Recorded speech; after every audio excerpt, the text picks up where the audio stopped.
De fato, notícias urgentes. Vladimir Putin está preparando uma nova onda de mobilização na Rússia para avançar para uma guerra em escala ainda maior. Vários especialistas chegaram a essas conclusões com base nas recentes ações do Kremlin. Na véspera, o Roskomnadzor declarou oficialmente que, a partir de 1º de abril, o Telegram, o YouTube e o WhatsApp serão completamente bloqueados na Rússia. Em vez disso, os russos estão sendo oferecidos um mensageiro totalmente centralizado e, o que é importante, totalmente controlado pelo Serviço Federal de Segurança, chamado MAX. Qualquer bloqueio de redes sociais sempre indica a intenção de cortar canais alternativos de comunicação, autoridade e acesso à informação.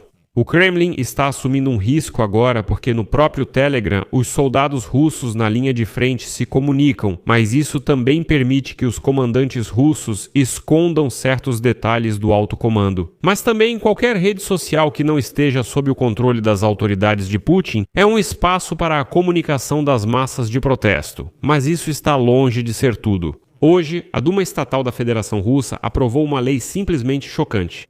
A partir de agora, somente o presidente da Rússia, Vladimir Putin, tem o direito exclusivo de determinar os casos em que o FSB deve bloquear completamente qualquer comunicação, e isso inclui telefonia móvel, internet e até rádio e televisão. Sim, agora Vladimir Putin pode, sozinho, a qualquer momento, desligar completamente a internet e a telefonia móvel em toda a Rússia. Bem, acho que vocês já entendem por si mesmos porque Putin precisa de tais instrumentos de influência. A questão já não são mais as redes sociais, mas sim suprimir efetivamente qualquer protesto. E o que pode causar protesto na Rússia? Vocês perguntam. Bem, vamos ser honestos.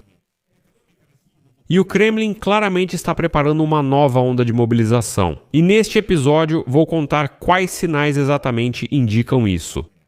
Meu nome é Alexei Pet, vamos discutir esse assunto juntos, mas antes de começarmos peço que se inscrevam neste canal, deixem um like, escrevam qualquer comentário neste episódio e não se esqueçam de se inscrever no meu canal do Telegram Pet News. O link está na descrição deste vídeo, lá publicamos notícias em tempo real assim que chegam. Então, cada vez mais sinais indicam que Vladimir Putin está se preparando para uma nova onda de mobilização, mas também teme uma explosão de protestos. As redes sociais e mensageiros mais populares, Telegram, YouTube e WhatsApp, vão encerrar completamente suas atividades no território da Rússia já a partir de 1º de abril. Atualmente, as autoridades da Federação Russa restringem seu funcionamento, que já é precário. E foi informado que, a partir de 1º de abril, o Roskomnadzor começará o bloqueio total dos mensageiros em todo o país, assim como aconteceu com o Instagram e o Facebook. Alega-se que o aplicativo Telegram não funcionará nem por redes móveis, nem por sistemas de internet fixa. Paralelamente a isso, o Roskomnadzor começou o bloqueio total de qualquer serviço de VPN e assim por diante.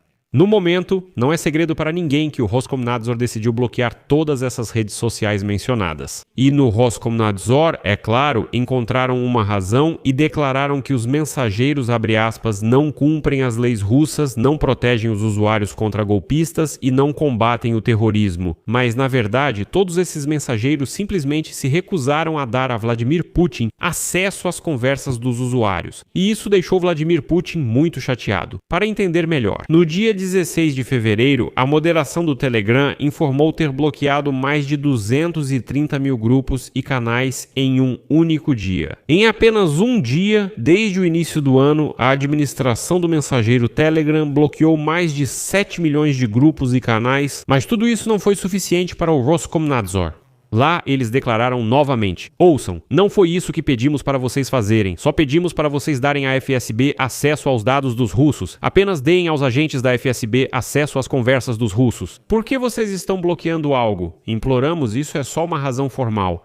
E todas essas restrições acontecem em meio a rumores sobre uma nova onda de mobilização e na véspera das eleições para a Duma Estatal, marcadas para setembro de 2026, é óbvio que o Kremlin quer limitar o clima negativo que se espalha pelos mensageiros, mas o que Putin oferece aos russos como alternativa? Claro, o mensageiro nacional MAX, e aqui lembro brevemente que desde 1º de setembro de 2025, o MAX deve, por exemplo, vir pré-instalado por padrão em todos os novos smartphones e tablets vendidos na Rússia. No final, agora foi deixada para os russos a chamada lista branca de serviços. São os serviços Gozuslug, Yandex, Navegador, VKontakte, 2GIS, esse mensageiro Max e assim por diante. Todos, absolutamente todos esses aplicativos estão sob total controle do Kremlin. E qualquer palavra dita nesses mensageiros ou aplicativos, qualquer conversa, tudo isso é visto pelo FSB e pode ser bloqueado. O uso dos outros mensageiros e aplicativos agora está proibido. O mensageiro Max está sendo implementado em escolas, institutos, empresas e assim por diante. Como resultado, o Max russo já está sendo comparado ao super aplicativo chinês WeChat, que reúne tudo o que é possível. E tudo isso está sob o controle do Partido Comunista da China. E é aqui que chegamos à parte mais interessante. Todas as restrições de comunicação e internet na Rússia podem fazer parte da preparação para uma nova onda de mobilização e um conflito mais amplo. No momento, os russos já estão realizando uma mobilização geral, dividida em duas linhas: convocação indefinida para o serviço militar obrigatório e recrutamento de reservistas para proteger instalações de infraestrutura crítica. No final, todos os russos aptos podem ser reconhecidos como reservistas. Aqui, os serviços secretos da Federação Russa perseguem vários objetivos ao mesmo tempo. Em primeiro lugar, nas redes sociais, há grupos de protesto ativos que evitam ser detectados pelo FSB. O bloqueio dos mensageiros limita o acesso à informação externa e dificulta a auto-organização dos protestos. Em segundo lugar, nas unidades militares do Exército da Federação Russa, isso tornará impossível a coordenação dos apelos dos recrutas ou o contato externo, por exemplo, com programas ucranianos de rendição. Ou seja, atualmente alguns ocupantes russos podem encontrar informações no Telegram, entrar em contato com os serviços especiais ucranianos, se render e sobreviver. Mas após o bloqueio, eles não poderão mais fazer isso. Isso também é importante lembrar. Na prática, os mobilizados russos acabam completamente isolados do mundo exterior e até mesmo de seus próprios familiares. Isso faz com que seja ainda mais fácil controlar esse rebanho, e pode-se contar a eles absolutamente qualquer coisa. Eles vão acreditar, dá pra dizer que já conquistaram toda a Ucrânia, que não sei o quê, que a OTAN declarou que vai bombardear tudo, Moscou e assim por diante. Como esse mobilizado vai verificar alguma coisa nesse Max se tudo está absolutamente bloqueado? Além disso, Putin pode desligar qualquer comunicação móvel ou internet. Depois explico o que quero dizer. Isso me chocou hoje. E em vez das plataformas proibidas, como faz o FSB, eles promovem seus próprios equivalentes. Isso permite controlar a atividade, identificar manifestantes e analisar o comportamento tanto entre civis quanto entre militares. É uma abordagem estratégica. Ou seja, a Rússia se isola, coloca a sociedade contra os inimigos ao redor e depois explica que esses inimigos atacaram primeiro em uma sociedade isolada. Vai ser difícil verificar isso. E nessa situação, tudo aponta para a guerra. E não se trata apenas do bloqueio de redes sociais e mensageiros. Esse é um dos fatores, e agora estamos comparando outros fatos. Lembrem-se, não faz muito tempo aconteceram os exercícios demonstrativos Zapad 2025 na Bielorrússia, onde foram praticados cenários contra o flanco leste da OTAN, países bálticos e escandinavos, enquanto manobras navais ocorriam no Báltico e no Atlântico. Na véspera, a OTAN afirmou que a Rússia reforça suas forças nucleares no norte e constrói novas bases na fronteira com a Finlândia. E durante todo esse tempo, drones russos têm sido registrados na Europa, claramente realizando missões de reconhecimento. E agora, neste momento, o Kremlin está ativamente dividindo a sociedade em tais classes militares. Os recrutas recebem a promessa de servir dentro das próprias fronteiras, mas não se esqueça, o Kremlin também considera legalmente os territórios ocupados da Ucrânia como seus. Assim, pode-se mandar o recruta para a Ucrânia dizendo: "Você não está na Ucrânia, mas de certa forma na Rússia." Aos reservistas prometem apenas a proteção da infraestrutura crítica e nada mais. Mas a usina nuclear de Zaporizhzhia, ocupada pelos russos, também é considerada infraestrutura crítica da Rússia. Pelo menos é assim que pensam no Kremlin. E aos contratados, simplesmente prometem dinheiro. O efetivo do Exército da Federação Russa no papel hoje é de 2 milhões. Oficialmente recrutaram 1,8 milhão, dos quais 700 mil estão na Ucrânia. Faltam 400 mil soldados, pois parte das tropas defende a retaguarda e 7 mil instalações do complexo militar industrial da Rússia.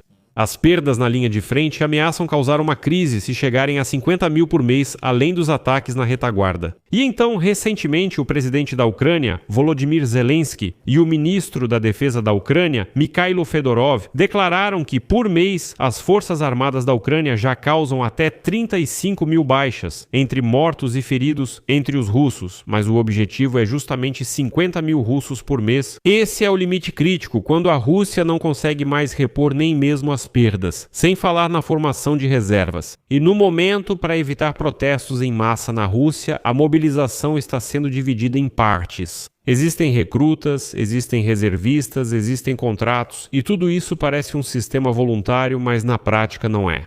Só preste atenção no que realmente está acontecendo, apesar de tudo isso estar embalado em um invólucro bonito. E se uma nova onda de mobilização na Rússia ainda lhe parecer exagerada, vou lhe dar um último argumento. Hoje, a Duma Estatal da Federação Russa aprovou uma lei que dá à FSB o direito de bloquear qualquer comunicação na Rússia com base apenas em um ato do presidente Vladimir Putin. O documento foi aprovado imediatamente em segunda e terceira leituras, sem discussões. Tudo levou apenas 3 minutos. Agora vou explicar o que isso significa. A partir de agora, Vladimir Putin recebeu o direito exclusivo de determinar os casos em que o Serviço Federal de Segurança da Federação Russa poderá desligar completamente qualquer tipo de comunicação em todo o país. De fato, Vladimir Putin agora tem o direito exclusivo de, a qualquer momento, desligar a internet e a comunicação móvel em todo o país. Normalmente, isso é feito quando há medo de um aumento repentino de protestos. Esse mecanismo foi bem utilizado no Irã, quando o regime dos ayatolás colocou todo o país no chamado apagão digital. E é curioso que no Kremlin, a razão para o bloqueio das comunicações na Rússia tenha sido chamada, entre aspas, de proteção dos cidadãos e do Estado contra ameaças emergentes à segurança. Aqui vou deixar reticências. Escreva sua opinião e suas conclusões nos comentários deste episódio. Inscreva-se no canal, ative o sininho e não se esqueça de deixar um like se este episódio foi útil e interessante para você. Você pode apoiar financeiramente o nosso canal do YouTube com qualquer doação ou assinando uma assinatura paga de patrocinador. Por exemplo, patrocínio no YouTube, plataformas como Patreon, Buy Me Coffee, PayPal, carteiras de criptomoedas. Todos esses dados estão na descrição deste vídeo. Ficarei grato por qualquer apoio de vocês. Por hoje é só. Cuidem-se. Até mais.